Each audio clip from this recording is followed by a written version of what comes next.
days at the stick. From who's got it better than us to brick by brick. It's always the 49ers way, from off-season to game day. Yeah, we talk back. It's the 49ers Cutback.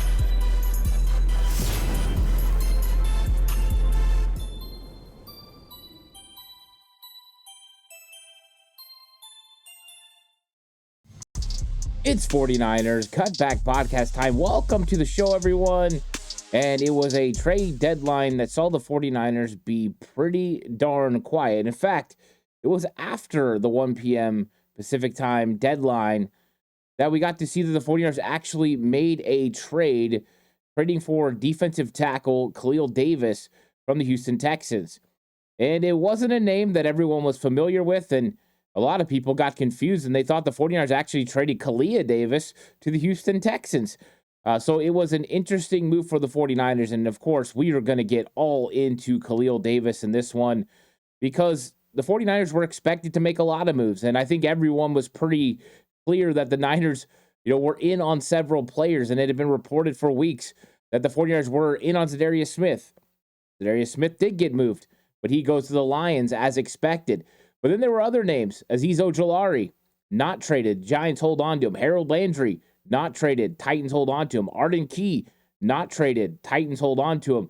Devon Gaucho from the New England Patriots. Everyone said it's a foregone conclusion. He's going to get traded. He stayed in New England. And Calais Campbell in Miami stayed there as well. So the guys who it appeared the 49ers and other teams around the league would have much interest in just didn't get moved. So it must mean the price and what you were getting back didn't match. And so the 49ers decided to not go that route. Now, what did they have to give up to get Khalil Davis?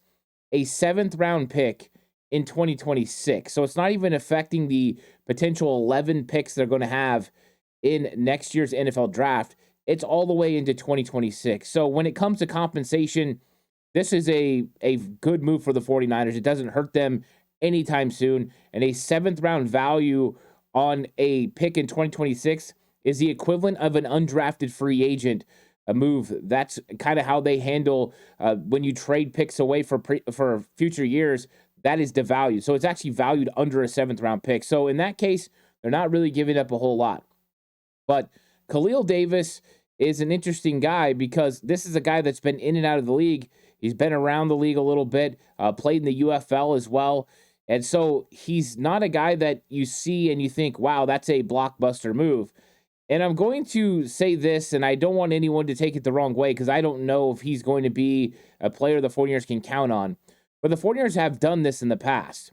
All you have to do is look at Jordan Willis. They trade for him. Willis came in. It was productive. In fact, he helped the 49ers win a very pivotal divisional playoff game versus the Packers by blocking a kick.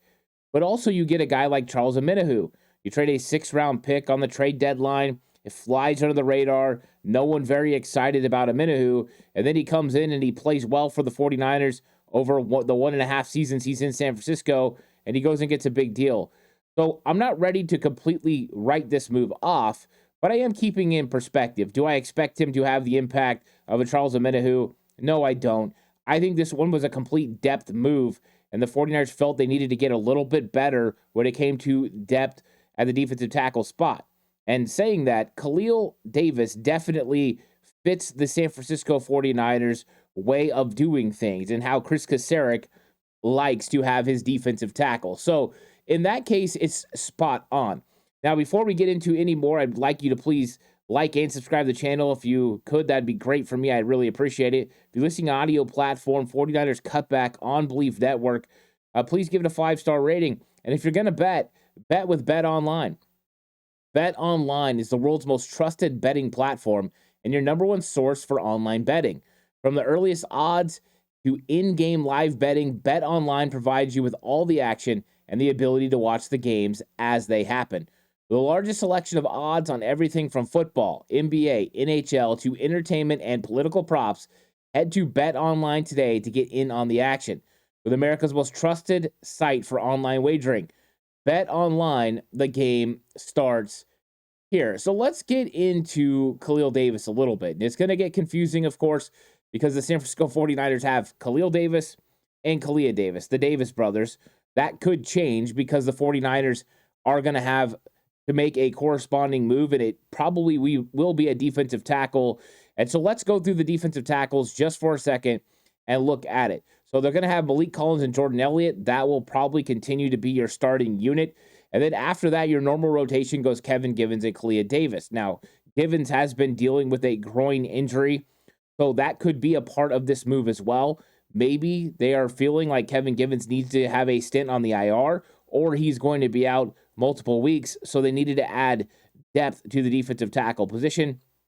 Lots of people argue, just let Khalil Davis, just let Evan Anderson play, but maybe they feel like this is an upgrade. And if it's an upgrade, you always want to make an upgrade if you can, especially to the rotation. So we'll see what happens with Givens, but he could be a corresponding move if he gets moved to the IR. Khalil Davis and Evan Anderson, you got Anderson, who just became a part of the 53-man roster. Khalil Davis, he got activated a few weeks ago off the IR. So neither one of those guys has played great football. I think Evan Anderson has had moments where he's looked pretty good, but the 49ers have only been willing to play him somewhere between 13 and 15 snaps per game. And so you wonder if they're looking for a little bit more from their defensive tackle position. So Evan Anderson and Khalil Davis could be a corresponding move. And we know that Javon Hargrave is on IR already, but they've been talking about the fact he could come back in NFC Championship game or Super Bowl. So they got some guys there. So there's a log jam there at the defensive tackle position. So who is Davis? Well, he's 28 years old right now, and he was drafted in the 2020 NFL draft in the 6th round. He had 9 tackles and 1 sack over his 9 games with the Texans and played 32% of their defensive snaps. So he's definitely a rotational piece. This isn't somebody you're adding and expecting him to step right in and play alongside Malik Collins and play, extensive snaps. Now, he did play with the Houston Texans in 2023 as well. So Malik Collins is familiar with who Khalil Davis is. They have played together. Now, when it comes to who Khalil Davis is, he's definitely a guy that works and plays hard. I got to see a little bit of film. I went and scoured and found some stuff. He was aggressive against New England, getting in the backfield, making some plays in that game. He's got a very good first step, and he's got so much athleticism that he could be somebody that fits really well in Chris Kaceric's defense. So he's going to work hard. He's going to move fast, and he's around 310 to 315 pounds, which is a big athletic defensive lineman. At the combine, he ran a 4.75 40. That's showing some wheels and speed right there with a 1.66 10-yard split and a 32.5-inch vertical. Means that Chris Kaceric's got another guy with hyper athleticism that can help move down the line of scrimmage with zone plays, but can be a penetrator as well. Now, he's got to be able to stop the run. That's something that all defensive tackles for the 49ers have somewhat struggled with this year. And he's going to be another guy that's kind of built in the same mold as Malik Collins, as Javon Hargrave, as Kevin Givens, as Jordan Elliott. They're not real built for run stopping. They're more penetrators. They're more athletic. They want to beat you with their first step. So he's going to have to make sure he holds on with that. Now, with that being said, some extra stats for you. In his 172 snaps this season, he has 1 sack, 8 pressures, 4 tackles for loss, and 4 run stops. So that's not bad work for Khalil Davis. When you look at his PFF grade, he is at a 53.5 overall, which puts him 119 out of 201 defensive linemen. So he hasn't been a top half guy. He hasn't really had a lot of opportunity, only playing 32% of the snaps for the Houston Texans. And, that 172 snaps that he has played for the Texans this year, that is 101st out of 201 defensive linemen. So he's not really been a guy that's been out there consistently for the Texans. And the Texans knew they could move on from him because they were about to get Mario Edwards and others back along that defensive line. They weren't going to have room for him. So they were going to have to move him or go ahead and waive him here pretty soon. And they decided to go ahead and trade him to the San Francisco 49ers. 49ers add depth, and the Houston Texans get a future pick on a player they probably would have had to go ahead and release anyway. So for both sides, it makes sense. when you look at the pressures, the 8 pressures that he's had this season from interior defensive line, that is 74th best out of 201 defensive linemen. That's where you see some of the maybe the upside for this player, Khalil Davis, a guy that can get in the backfield and penetrate, uses athleticism to be able to create havoc in the backfield. And I think that's what the 49ers are hoping they're going to get out of him, is that opportunity. Now, his pass rush grade, he is a 56.6, which is 133rd out of 201. Not exactly the best. So even though the pressures are doing pretty good, his pass rush grade hasn't been as effective, and his run defensive grade is 111 out of 201. So if you were expecting this to be a run-stopping defensive tackle, if that was your hope for what the 49ers were going to bring in, Khalil Davis is not that guy.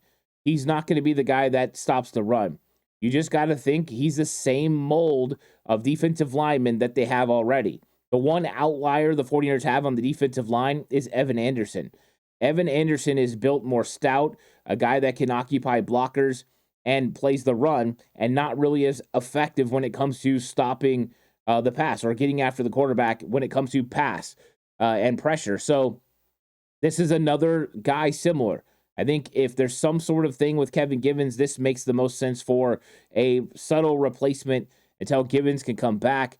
And so that would make a lot of sense for the 49ers. So he does have 5 solo tackles this season. The 1 sack is 61st best. You don't normally get a lot of pressure from the interior defensive line. So you're going to potentially have an opportunity there, even though his numbers aren't that good. And so you're looking at a guy that definitely hasn't done a lot of stuff for the Houston Texans, and the 49ers are expecting him to step in and make a lot of plays. And when you look at what they've asked him to do, they've asked him to pass rush more than they've asked him to play against the run. He only has 69 run defensive snaps this season and 102 pass rush snaps. So they're just, he's a guy that it hasn't really been effective against the run, and the 49ers didn't bring him in there for that. They're just bringing him in and hoping that Coach Chris Kasarik can coach him up and get him in the right position to be able to make some plays for this football team. So it's an interesting move for the 49ers, adding a backup defensive tackle, and it was right at the wire, right at the last second, and they go ahead and they bring in Khalil Davis. And I think this is the question mark now, is where do the 49ers go from here? Well, they, I think, signaled to the team that they feel they have enough in the building. They feel they have enough at wide receiver. They feel they have enough at several positions. And it doesn't mean if somebody gets waived or released that you don't go ahead and try to pick them up. We've seen that last year. 49ers willing to bring in Sebastian Joseph Day late in the season after he got released by the Chargers. So the 49ers are not against making other moves, but they weren't willing to pull the trigger on a trade. And my guess is the player and the compensation just didn't match. They just weren't willing to go and overpay for a player they felt could help the team. And I think one of the clear ones was, look at what the Cowboys did with Jonathan Mingo.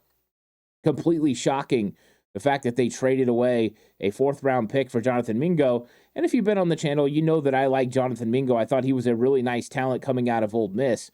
But he hasn't exactly proven to be a player you trade a 4th for. But Dallas, it looks like they overpaid. And could that have changed the market for wide receiver? It definitely could. Mike Williams goes to Pittsburgh for a 5th-round pick. And we've seen some moves like that where maybe it was a little bit more expensive than the 49ers were probably expecting. But teams decided to hold on to a lot of their guys. There was some guys that got moving, but really it's still guys that you're trying to figure out. And you're still seeing guys get cut. Jordan Phillips got cut by the Cowboys. It looks like he's going to end up in Buffalo. So there could be some corresponding moves that the 49ers could take advantage of.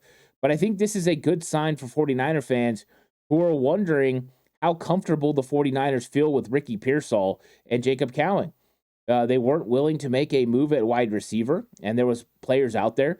They could have easily added Mike Williams for a 5th-round pick, so they did not decide to do that. I'm sure they could have gotten something done if that's what they would have liked. And so you've got to feel like this is kind of a sign that they believe in Ricky Pearsall. And that means a 1st-round pick. You don't want them, or you want them out on the field anyways. And so now Ricky Pearsall is going to get that opportunity. He's going to be one of the major weapons. Jawan Jennings Deebo Samuel and Ricky Pearsall are going to be doing a lot of things for the San Francisco 49ers team. So the lack of trade actually signals to the 49ers that they feel comfortable with their wide receiver position. And I think after watching last week's film against Dallas, I definitely feel comfortable with Ricky. And you know that I've been a huge fan of him, especially from what I've seen at training camp. So Pearsall, Jawan Jennings, Deebo Samuel, they're going to hold it down at wide receiver. And then hopefully Jacob Cowing can get better at making sure he lines up in the right positions and blocking a little bit better so we can see less of Chris Conley and Ronnie Bell. And I think that Conley will be really good when it comes to run blocking. He's great on special teams, and I think he can make the occasional catch. But when it comes to dynamic ability, Ricky Pearsall and Jacob Cowing are what you need out at wide receiver. But Cowing's got to prove that he can be on the field by doing the little things right, and that's going to be important. I think also the fact the 49ers did not engage in the running back market means they feel Christian McCaffrey is going to be ready to go. That is good news. That means he's trending in the right direction. And we knew he was, but this is the overall sign that they didn't need to make another running back move because you have Jordan Mason dealing with a shoulder injury. Isaac Grindo's look good, but did you feel comfortable with Grindo just holding it down by himself? Well, now we know Christian McCaffrey is going to be back in the fold and playing well. So it's good news for the 49ers on that front. The only place that they made a move was on defense. We knew it wasn't going to be at corner where they've been really good this year. The expectation is Dre Greenlaw's coming back at linebacker. So I think we're seeing the San Francisco 49ers kind of tipping their hand that they feel like they have enough in the building. They feel like this football team is good enough, even though they're not going to have Brandon Ayuk to be able to win. And why wouldn't they think that when you're talking about players you're going to get back? When you talk about, a Christian McCaffrey and a John Feliciano and a Talano Hufanga, when you have guys like that that are coming back that are all starting caliber players, and that's not even mentioning the enforcer of the defense, Dre Greenlaw, then you probably don't feel like you have to get as much done at the deadline. Now, I think, and I'm going to be completely transparent, I felt they needed to do more than this. I felt they needed to bring in somebody else that was a little bit more impactful because my thought process was if you can bring in a defensive tackle that could start ahead of Jordan Elliott and Jordan Elliott becomes the rotational piece, their defensive line took a huge step forward. But I'm also not in the inner workings of the organization, and I don't know what draft capital it would have taken to get one of those big-time defensive tackles, to get one of those guys to come in and step in day one and be able to take that role. And it's a balancing act. It's can I get a guy in without giving up too much, and how is it going to affect me financially? Because the 49ers moving forward, they're concerned about finances. They have to make sure that they can retain as many players as possible. And when you look at who's going to be free agents, one of the first things you're having to look at is what is going to happen with Deommodore Lenoir. You have to be able to pay Debo Lenoir. And so the 49ers know they've got to make sure they have money on the table for a guy like Lenoir. They've got to evaluate Dre Greenlaw this season and see if there's financially an opportunity for them to bring him back. There are key decisions at safety as well, with Talano Hufanga being a free agent next year. So many decisions for the 49ers that they've just got to weigh everything. Yes, they want to win right now, and they believe they have the talent to do so. But they've got to make sure they can consistently get it done with big time moves and the right moves for this football team. So that's what they're working on right now, and I think they did it. And they need to do something that, it's going to be tough. They need to beat the Tampa Bay Buccaneers when it comes to the game on Sunday. Tampa Bay Buccaneers just had a heck of a game last night versus the Kansas City Chiefs. I mean, it went down to the wire, overtime for the Tampa Bay Buccaneers and the Kansas City Chiefs, and the Chiefs get the victory. And with that being said, now you've got a short week for Tampa Bay, and they're playing the 49ers coming off a bye. This is one of the biggest rest discrepancies the 49ers are going to face all season, and it's in the positive in their direction, which is nice because they played Kansas City coming off a bye, and then they played the Dallas Cowboys coming off a bye. So it's nice to see it go in the 49ers' favor. Now, with that being said, the Baker Mayfield and the Tampa Bay Buccaneers moved the ball well against a very good Kansas City Chiefs defense. And that was without Mike Evans. That was without Chris Godwin. And that was without Jalen McMillan. All of them missed that football game, but other guys were able to make plays for the Tampa Bay Buccaneers offense. And that's going to be one of the big portions of this game that the 49ers have to win, is they have to put pressure on Baker Mayfield, and they have to stop the run game of Rachaad White and Bucky Irving. So 49ers got their work cut out for them. This is not going to be an easy victory over Baker Mayfield and the Tampa Bay Buccaneers, but it's a big-time opportunity for the 49ers. And it looks like they're going to roll in there with a new defensive tackle, and that's going to be something that they need to rely on. But they're kind of saying to their football team, hey, you guys have enough right now. We're bringing back McCaffrey. We're bringing back Feliciano, Dre Greenlaw, Talanoa Hufanga, Yetur Gross-Matos. They're enough. And that's one thing I didn't talk about, is the conversation about defensive end and if the 49ers have enough defensive end depth. Well, during the offseason, they signed Leonard Floyd and they signed Yetur Gross-Matos. And put in perspective how Leonard Floyd's playing this season, everyone was talking about Zadarius Smith. Zadarius Smith right now is graded out as the 24th best defensive end. Leonard Floyd is ranked 26. So you've got a situation where they're not that far apart. And so Floyd has got to have a really big second half of the season. But I think it's more important for Yetur Gross-Matos to come back and play really well. The versatility that he could display along the defensive line could be huge. Plus, the way that they've been playing Sam Okuwanu to generate pass rush from the inside, now you would have two guys that could do that if you wanted. If you wanted to go 4 defensive ends on the field on a 3rd and long, you definitely could. Gross-Matos can hold up against the run on the inside on a 3rd and 8, for instance. So I think Gross-Matos, they got to feel like they've never really had him healthy this season. He got hurt in the last preseason game. He started the season, injured. Then he came back, and it just didn't feel like he ever got really 100% healthy. This IR stint is going to provide that for him. So we could see Gross-Matos being a huge addition to this 49ers football team, and probably a reason they didn't overpay for a defensive end out on the edge. So that rotation changes. All of a sudden, you've got 4 guys deep, and Robert Beal Jr. is your 5th. What do you do with Robert Beal Jr.? Well, that's another story for another day. Would they end up waiving him, releasing him? Potentially. Could they also just keep him on the roster as a 5th defensive end? They absolutely could. So decisions for the 49ers are coming, especially when they start bringing players back. But I think they got to feel comfortable with Gross-Matos coming back. Now, he's not going to play against Tampa Bay, but he could play against Seattle.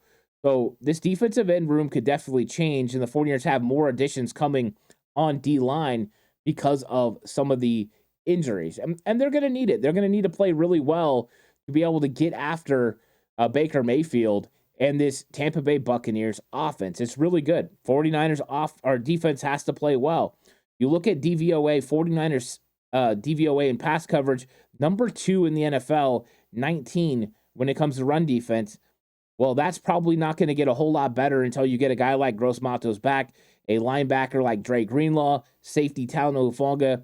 All of them could improve the run defense over the next several weeks as they get back and get reacclimated. So that could make an improvement. But it's going to be a key in this football game is slowing down Tampa Bay's running game and putting the onus on 3rd and long on Baker Mayfield and the wide receivers. I kind of expect Jalen McMillan to play in this football game, but I don't expect to see Mike Evans. So you'll have Jalen McMillan, you'll have Trey Palmer, you'll have Sterling Shepard and Ryan Miller. They're going to have some talent out there, and they proved they could get open against the Chiefs. So we'll see what the 49ers are made of. And this is a big game when it comes to playoff seeding. Right now, Tampa Bay comes in 4-5. 49ers have a percentage advantage over them. If they beat them, they put Tampa Bay in a tough situation where they're 4-6, and they are now behind the 49ers, but also the 49ers have a tiebreaker on them.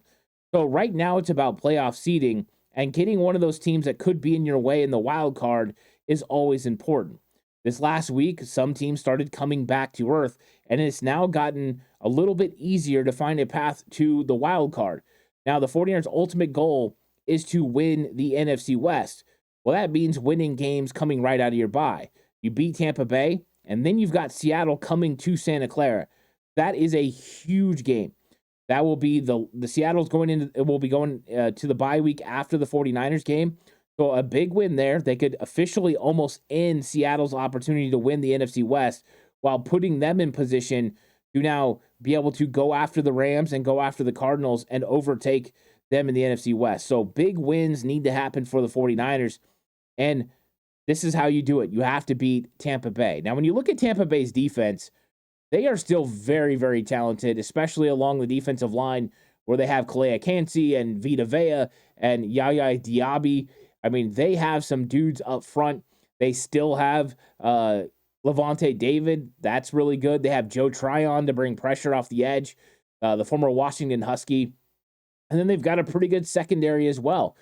So they're not exactly void of talent, but their defense has struggled this season. They've been in a lot of shootouts. And what will the 49ers offense look like with Christian McCaffrey potentially back? And there's no official word that he's going to be back for sure against Tampa Bay, but you get him out there on the field and he's going to help you on third down in the red zone. And the 49ers take that red zone offense and make it more efficient the way it was last season with McCaffrey in the lineup. And they start turning field goals into touchdowns. And they're going to be able to win shootouts with almost whoever they play because they have moved the football up and down the field this season, dominating most games when it comes to time of possession, when it comes to yards per game, whether that's on the ground or through the air. They have been balanced and able to do it. So if they get into a shootout with Tampa Bay, they've got to feel like they can generate enough offense with Jawan back, with Christian McCaffrey back, and that opportunity to just have more plays in the red zone that they can convert for touchdowns. If they do that, they're going to be a tough team to beat down the stretch.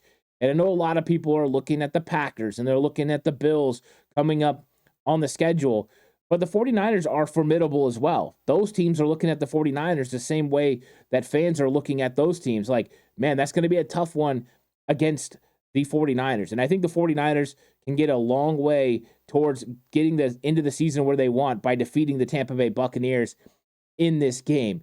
And I think the 49ers are going to have opportunities to run the ball against this Tampa Bay defense, but it's going to be difficult with Vita Vea in the middle. And what a showdown that's going to be. They're going to have to make sure they try to get him moved off the spot. It's not going to be easy, but you're going to have an opportunity to do so.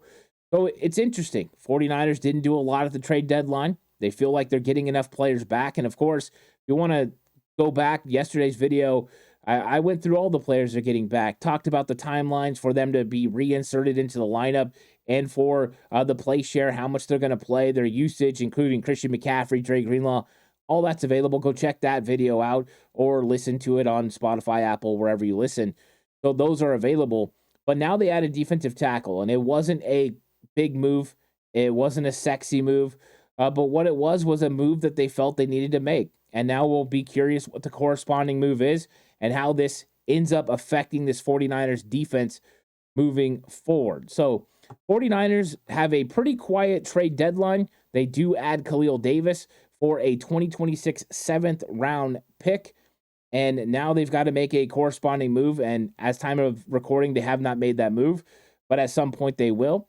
Very curious about that. But I'd like to thank you guys all for coming by and checking out the episode. Please like and subscribe to the channel. If you think I deserve it, I really appreciate it. If you're listening on audio platform, 49ers Cutback on Believe Network, please give it a 5-star rating. This episode is brought to you by Bet Online. The game starts here. I'll catch you guys in the next one. Until then, stay safe. And remember, the right way is always the 49ers way.